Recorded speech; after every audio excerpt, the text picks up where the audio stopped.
स्वागत। और इस समय हमें इटावा की विधानसभा भर्तना में संस्थान का नाम है जीवीपी स्कूल, जो कि रमपुरा में स्थित। हमारे साथ बात करने के लिए उपस्थित है यहाँ से प्रबंधक महोदय। जानने का बात करने का प्रयास करता हूँ कि चूंकि अभी परीक्षाओं का समय चल रहा है, तो परीक्षाएं किस तरीके से संपन्न कराई जा रही हैं। नए सत्र की शुरुआत होने वाली है, तो नए सत्र में संस्थान इस बार पिछले वर्ष की अपेक्षा क्या क्या बदलाव करने वाला है। शिक्षा के पैटर्न में नई शिक्षा नीति में किस किस तरीके से संस्थान इम्प्लीमेंट कर रहा है, बहुत सारे सवालों के साथ हमारे साथ उपस्थित है।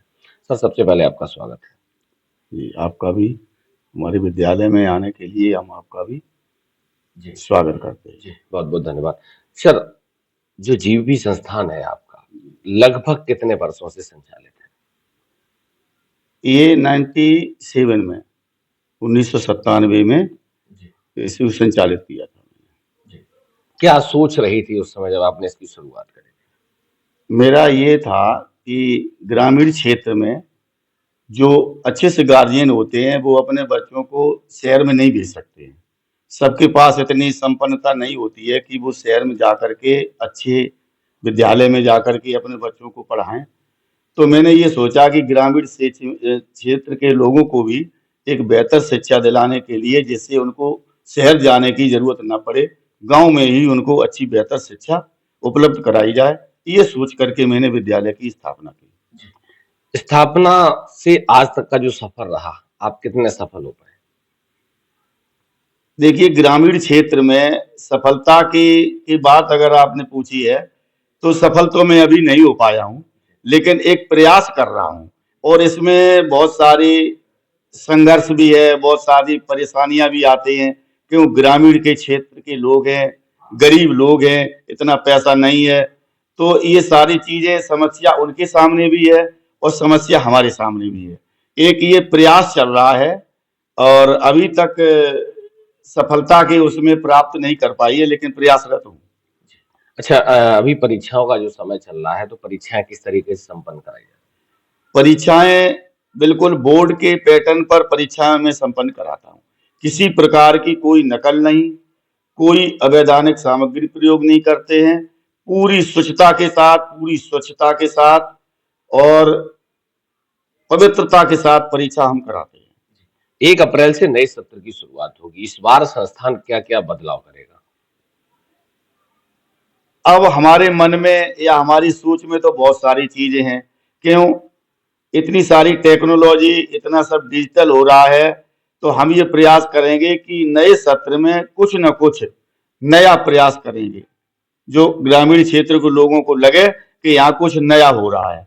जैसे जीके पर विशेष ध्यान देते हैं हम, और स्पेशल नॉलेज कंपटीशन हम प्रतिवर्ष कराते हैं।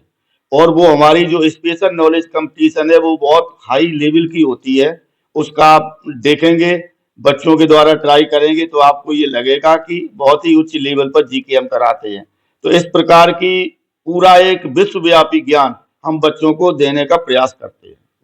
सर, एक सवाल और है आपसे, क्योंकि नई शिक्षा नीति लागू हुई है। नई शिक्षा नीति में जो भी पैटर्न है, उसको किस तरीके से संस्थान फॉलो कर रहा शिक्षा नीति के जो भी गाइडलाइन है या जो भी निर्देश मिलते हैं, उन सारे निर्देशों का पालन करके हम अपने इस विद्यालय को संचालित आगे बढ़ाने का प्रयास करेंगे। है? ग्रामीण कोई भी ऐसा नहीं रहेगा कि हम सरकार के निर्देशों का या जो शिक्षा नीति है उसका पालन विधिवत करेंगे। जी। इस समय अगर देखा जाए तो परीक्षाओं का दौर चल रहा है। परीक्षाओं के दौर के बाद अब नई सत्र की शुरुआत हो जाएगी। अधिकतम जो पेरेंट्स हैं आपके साथ, ग्रामीण इलाके के आपके साथ जुड़े, गरीब, किसान, मजदूर, किस तरीके का सहयोग आप कर रहे हैं? सहयोग, हर प्रकार का सहयोग करते हैं। जैसे कोई गरीब आदमी आ जाता है, सर इतने पैसे नहीं है, 200-400-500 रुपए कम दे जाता है, समय मांगता है कि हमें फसल आ जाने दो, फसल आने तक हम आपका पैसा कर देंगे, तो हम उनकी सारी चीजों को मानते हैं। लेकिन उनसे भी अपना रिक्वेस्ट करते हैं, गार्जियन से, अभिभावक से, कि विद्यालय की व्यवस्थाएं चलाने के लिए आपको भी विद्यालय का सहयोग करना चाहिए। क्या अपील क्या करना चाहते हैं पेरेंट्स से आप शिक्षा को लेकर? हम ये अपील करना चाहते हैं कि ग्रामीण के क्षेत्र के लोग, बिना शिक्षा के गरीब आदमी की गरीबी दूर नहीं हो सकती, ये मैं मानता हूं। जैसे हमारे पास गार्जियंस लोग कहते हैं कि सर मैं बहुत गरीब हूँ, बच्चों को कैसे पढ़ाऊं, तो उनकी बात भी सही है, लेकिन सच ये भी है कि बिना शिक्षा के गरीबी भी नहीं दूर हो सकती है। तो मैं अपने सभी अभिभावकों से ये रिक्वेस्ट करूंगा कि आप अपनी सारी चीजों की कटौती कर लो। ग्रामीण क्षेत्रों में कुछ लोगों में कुछ गलत हो जाती हैं, तो अपनी सारी चीजों की मतलब नहीं खुल के कह सकता हूं, लेकिन अपनी जो कमियां हैं या अपने फजूल खर्ची है उनको कटौती करके और अपने बच्चों के लिए, बच्चों के हित के लिए अच्छी शिक्षा दिलाने के लिए उनको भी अथक प्रयास करना चाहिए। ये मेरी अपील है। प्रबंधक जी ने कहा कि शिक्षा के बिना गरीबी दूर नहीं हो सकती। बाबा साहब ने भी कहा था कि शिक्षा उस शेरनी का दूध है, जितना पिएगा उतना दहाड़ेगा।